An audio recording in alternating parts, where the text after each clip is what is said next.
daddaa jala qabsoo warra wareegamanii qabsoo sabaati jecha aarsaa lubbuu kamalanii harka duwwaa ol qaban lubbuu qaalitti dhabanii wayyoo jizaan isaanii bilisummaa walabummaa birmadummaan galabumaan isaanii way galabumaan isaanii.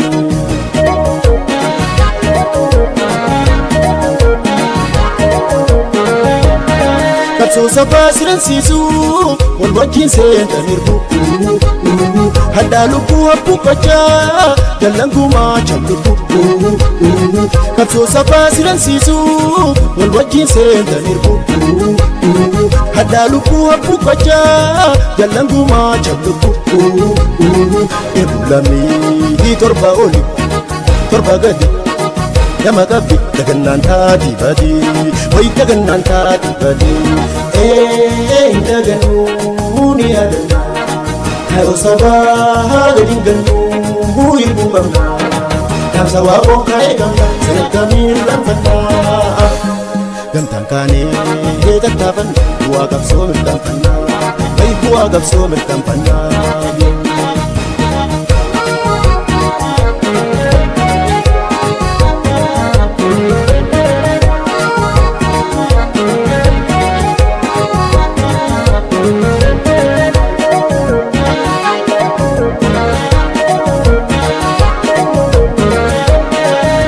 Daddaa jala qabsoo warra wareegamanii qabsoo sabaati jecha aarsaa lubbuu kamalanii harka duwwaa ol qaban lubbuu qaalitti dhabanii wayyoo jizaan isaanii bilisummaa walabummaa birmadummaan galabumaan isaanii way galabumaan isaanii.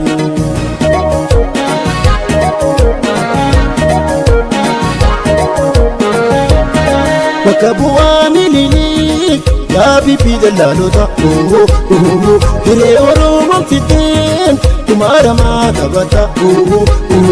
Bakka bu'aa mililik gaabii fi daldaltoota hiree Oromoon fixeen kumaaramaa taphata.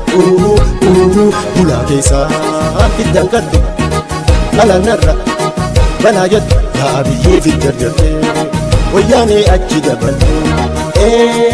Daganu ni adana hayo sabah gadin ganu hirbu bamna nam sawabo kai gamna sekamir lamfata gamtan kane tattafan buwa qabsoo mirkanfanna way buwa qabsoo mirkanfanna.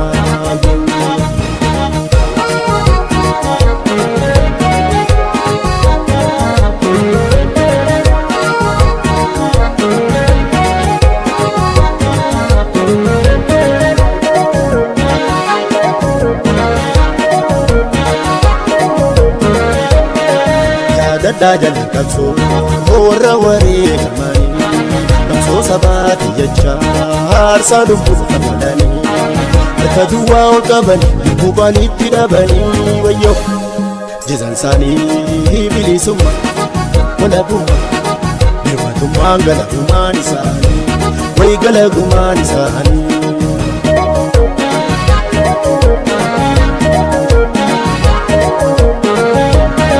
Adiyanya baguta sadiro malam tate kana mana sabaguta kuwela fati gate.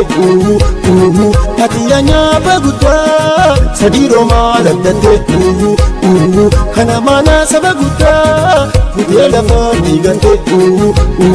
Hina ditu hunduran ditu sesora kasidu kubang kabula kijitu way kubang kabula kijitu.